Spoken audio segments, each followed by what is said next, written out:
To check a duration of a phone call on your Android phone, you can do this in the Phone app.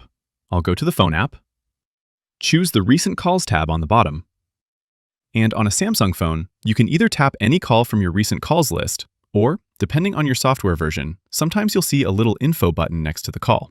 I'll tap this call, and you'll see how tapping it expands the call and gives us more details regarding that call. This was an outgoing call, and it lasted 3 seconds. Why talk long when you can make it short, right? The checklist-looking button shows you more details, with the call history between you and this particular contact. If you're using something like Google Pixel or Motorola, or another stock Android phone, it's a little different. I'll go to the Phone app, then go to Recent Calls, and you can tap any contact or number you want to check the call duration for. Just tap it from the middle, not the little circle icon, but from the middle where you see either their name or their number. There, you can tap the History button. This will show you the entire call history between you and this number. So, for example, I can see this latest outgoing call was 1 minute, 19 seconds.